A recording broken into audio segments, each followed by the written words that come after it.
Hello guys and welcome to this new sort of video we're going to be doing. This video is going to be called Guard's Viability Review, I guess you can call it. It's like a viability review. In this series is basically where I play some like unorthodox picks in the support role, something we don't see quite often. I play some off meta stuff in the support role. I'll play 1 to 3 games, 3 games a day. Of the guard, and then I'll make a decision of where I think the support, or like if the guard could be a support or if it fits at all. I'll try and give you a little review of that. So basically I'll be talking about today's guard, the pros and the cons of the guard, then my experience I had in the game, and then I'll come with a little conclusion, and that's how it's going to go down. I also want to ask you guys if you have any ideas, like any certain guard should really like to see me go over. Today's guard is Raijin and we're doing Nasha next, but after that we don't really have any plans.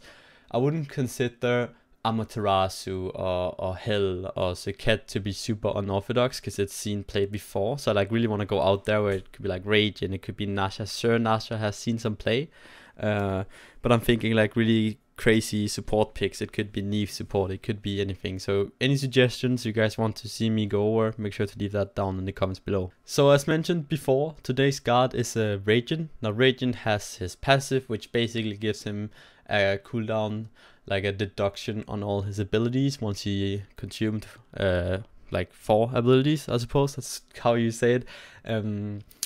It's okay for tank. It's definitely not the best tank passive in the world, but it can come in quite handy sometimes, especially if you're like trying to get out and you just get the last cooldown on a dash or whatever it could be. It's alright, it's not the best, it works out fine. I definitely would have preferred the old passive on him. So then he has his one. His one is a really good poke tool. Goes very well with proccing the 2. With the build we're going to be doing with Gem of ISO, the one is actually quite good. It's not the it's like a normal support ability that does damage, right? Can kind of compare it to like a long range Ymir 2 or something like that. All Guardians pretty much has that one ability that does damage, like the Kepri 2, Ganesha 1, whatever it is. Fafnir Hammer, I suppose, even though that's CC. His 2, of course, Raiju, it slows when you put it on it and slows when you detonate, it spreads. It's a pretty decent support ability, especially if you get like support kind of hybrid stats on it, like it could be Gem of ISO, Divine Ruin, etc. His 3 is a jump. Now this jump messes, and I've actually found quite a lot of use to catch people's things, abilities, sorry. As an example, today I was playing against the 4 and I managed to catch his hammer quite a few times and actually kill him. Those kind of mesmerizers can be really good into certain guards as well that has channeled abilities.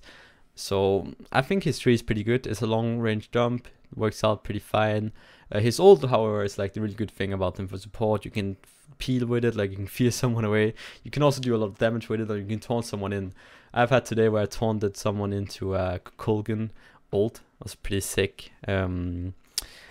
Yeah, it's just decent ult. So that's pretty much it for Raijin, and we'll talk a bit about the pros and the cons. So some of the pros Raijin has as a support, obviously he has high damage.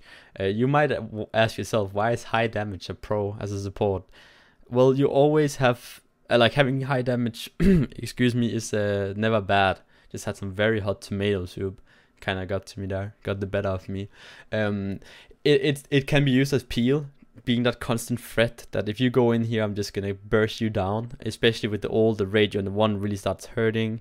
He has pretty decent CC, especially with if you go Gem of ISO, you can get a lot of slows off and you can actually get like super nice setup for your carriers. You can kind of keep the backline away.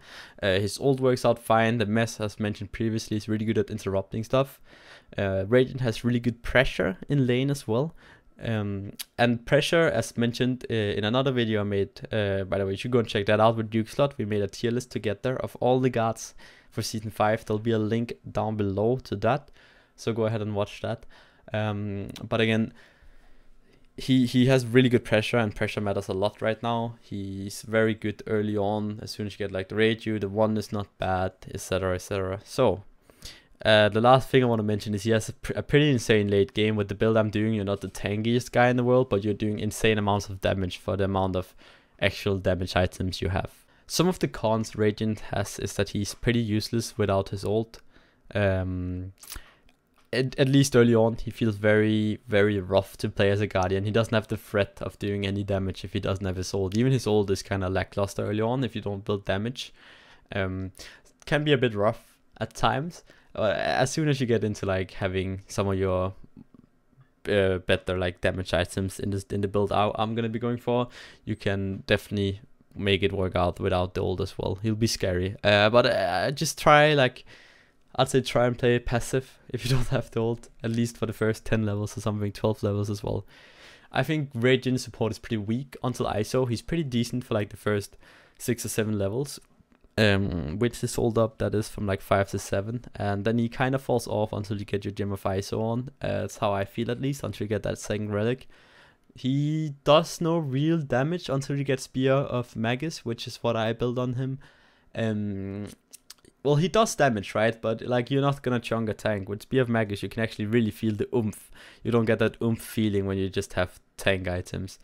But with the build we're doing as well, he's not gonna be very tanky, so people can actually kill you. I think that's the biggest thing about the ult as well. If you don't have that ult for self-peel, you're just kinda gonna die, because you don't have a lot of tankiness. So I played 3 games of Raijin today, as mentioned. I've tried quite a few different builds. I tried going Mage's Blessing with full damage, kinda, or full hybrid damage. I tried going Mage's Blessing with Phoebes, and I tried going kind of tanky with Guardian's Blessing. So what I did in the first game was I went Mage's Blessing. I went for cooldown boots. I went cooldown boots in pretty much every game, I believe. Maybe besides the last game, I'm not certain. And it felt pretty good. Like, cooldown boots is definitely the way to go on him for support, I feel. The cooldown is really nice. You get the early mana out. You get a pretty cheap boot. Like, the 10 pen is not really the biggest deal in the world when you're support.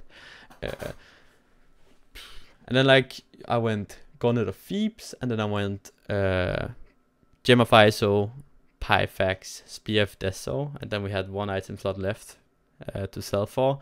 And you can go like Mantle of Discord, Spirit, or whatever you want, right? You could also go for an Aura, you could go for Spectral Armor, something like that. So you're this kind of hybrid guard that actually can peel, but also is a constant threat to the enemy backline. In the second game, we went full damage. So we went, well, not full damage, but full hybrid. So we went straight into Pyfax, straight into ISO, straight into Spear of Magus. Then we didn't really get longer, but I would reckon that you'd probably go like Ethereal Staff or something like that if you want to keep going full damage, and then maybe finish off with a Spirit Robe or Mantle of Discord.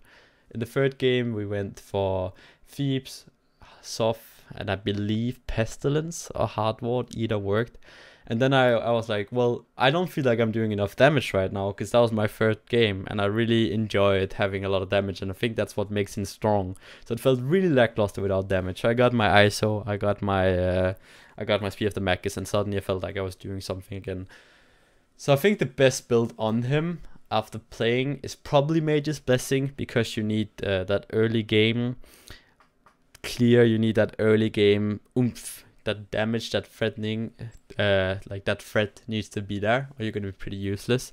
Sure, Guardian's Blessing is pretty nice to get online. I'm sure you can make Guardian's Blessing work out as well. As mentioned before, cooldown boots is the way to go. And I'm not certain if he does best with Phoebes first, or like just not Phoebes at all, and maybe double Aura. But I would recommend try out Phoebes. Then you go Gem of ISO. You go Pyfax, Gem of ISO, Spear of Magus, and then you go for a defense item. It could be Mantle, it could be Spectral Armor, as mentioned. It could be double Aura. If you don't want to get Phoebes, you get like 70 first and Hard Ward, and then go into the damage items. But the earlier you can get your Magus and your Pyfax and your ISO out, the better. I think I want to talk a bit about like why do you go Spear of the Magus and Raijin? Well, Raijin procs it so hard, the 1 as well. I think it's really good as well for your mage. It's really good for your Guardian solo, if you have that, or your magical ADC to get that out. It's gonna bump up the damage potential of not only yourself but your team quite a bit as well.